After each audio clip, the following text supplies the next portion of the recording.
Hola, hola. Lo prometido es deuda.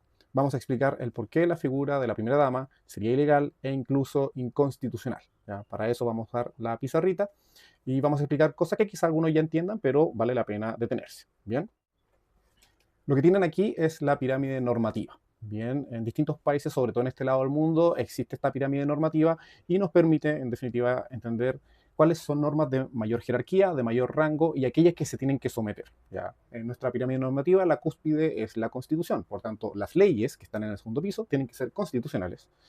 Y toda otra normativa reglamentaria, decretos, ciertas resoluciones, que son principalmente del Ejecutivo o de la Administración, tienen que ser legales y al mismo tiempo constitucionales. Bien, o sea, tienen que someterse a las otras normas de mayor rango. Comprendiendo eso, ya podemos encontrar dónde estaba la normativa de la primera dama hasta el año 2022. Hasta el año 2022, todo lo que tenía que ver con el cónyuge o la cónyuge de la presidenta o del presidente de la República se encontraba en este nivel, en el nivel más bajo, a nivel de decretos presidenciales o nivel reglamentario. Ahí se encontraba la normativa de la Coordinadora Sociocultural de la Moneda, ¿cierto?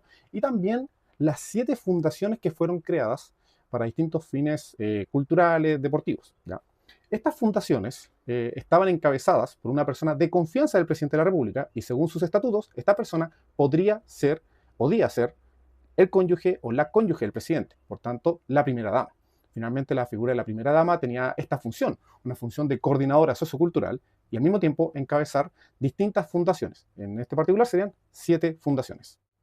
Esto fue así hasta el año 2022. Bien, el año 2022, ¿cierto? El polémico paso de Irina Caramanos por el gabinete implicó que se eliminaran estas menciones. Se eliminó la coordinadora sociocultural de la moneda y se eliminó la mención del cónyuge o la cónyuge del presidente de la República para presidir estas fundaciones. No todas, faltó una, por si acaso, lo adelanto inmediato. La Fundación de Orquestas Juveniles e Infantiles no alcanzó a ser modificada en su estatuto, siendo la única fundación que conforme a su estatuto podría ser encabezada por ejemplo, una primera dama. Sin embargo, como ya vamos a ver, eso también implicaría una conducta que es ilegal e inconstitucional. ¿Esto por qué? Porque en el año 2005, ¿ya? Bien sabemos que se actualizó, se reformó, se modificó la constitución que venía de la dictadura.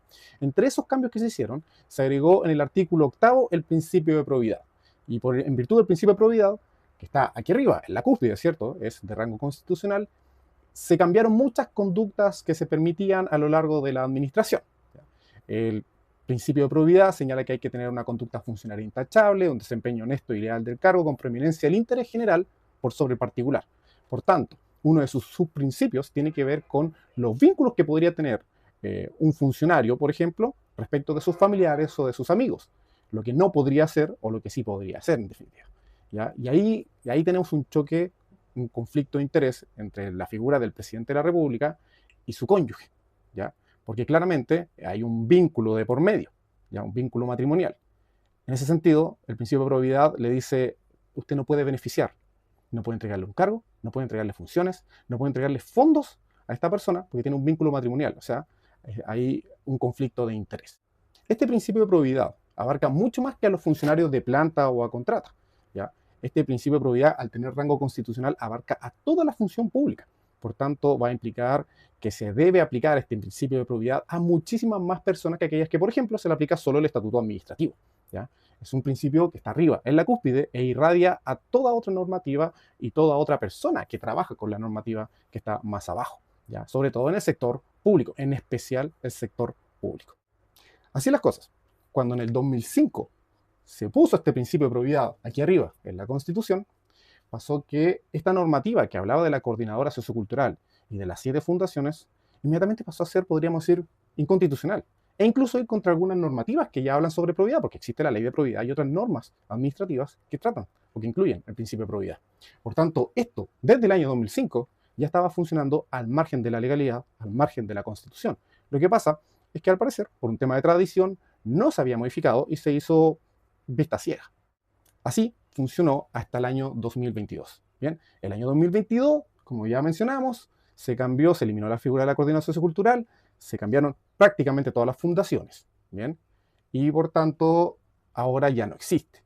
Pero ¿qué pasa si se quisiera reinstaurar en este año 2026? Tenemos un problema. Porque modificar esto es derechamente ir en contra de las leyes y contra la Constitución. Si ya estaba en contra, lo que pasa es que no había sido modificado con anterioridad, no había sido actualizado. Pero hoy en día, agregar la figura del cónyuge del presidente de la República significaría ir directamente en contra de las leyes y contra la Constitución, contra el principio de probidad, contra la normativa que habla sobre los vínculos de matrimonio, vínculos de parentesco o de amistad entre distintos funcionarios o entre aquellas personas que ejercen la función pública, como el presidente de la República.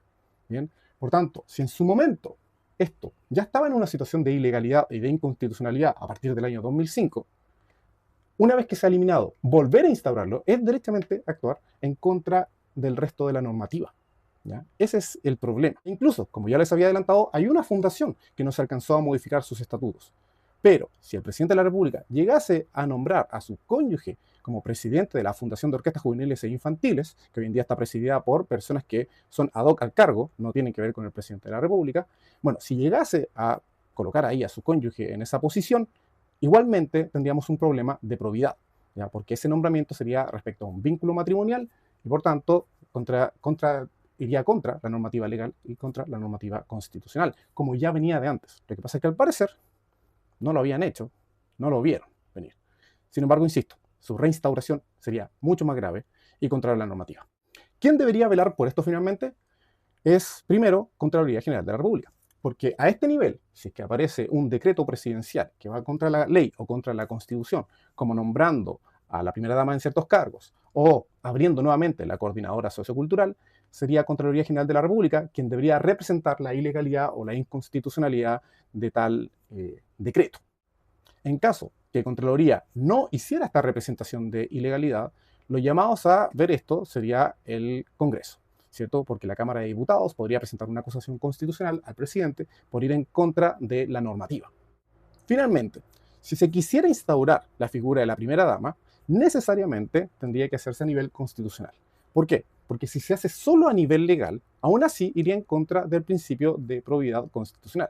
Por tanto, si el Congreso habilita la figura de la primera dama para ocupar ciertos cargos, lo que va a suceder es que el Tribunal Constitucional dirá, oye, eso es inconstitucional, va en contra del principio de probidad.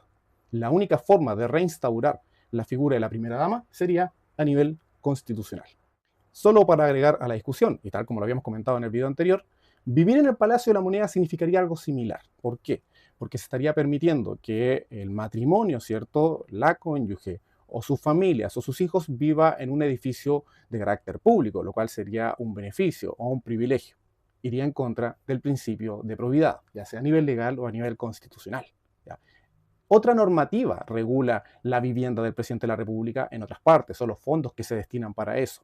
Pero en ningún momento esta normativa habilita para que se utilice el Palacio de la Moneda como una suerte de privilegio o beneficio familiar al presidente de la República. Bueno, espero que ahora con la aplicación con pizarrita, ¿cierto?, haya quedado todavía más claro. Ahora ya sabemos cuáles son las instituciones que están involucradas, quienes tienen que poner ojo, ¿cierto? Contraloría, el Congreso, el Tribunal Constitucional. ¿Ya? Si se quiere instaurar, insisto, esta figura, creo que la modificación correcta sería a nivel constitucional. Sería la única forma de reinstaurar la figura de la primera dama. Y para eso va a tener que buscar las mayorías correspondientes a nivel de las cámaras de diputados y el Senado. Eso pues. Nos vemos en otra oportunidad. Que esté muy bien. Chao, chao.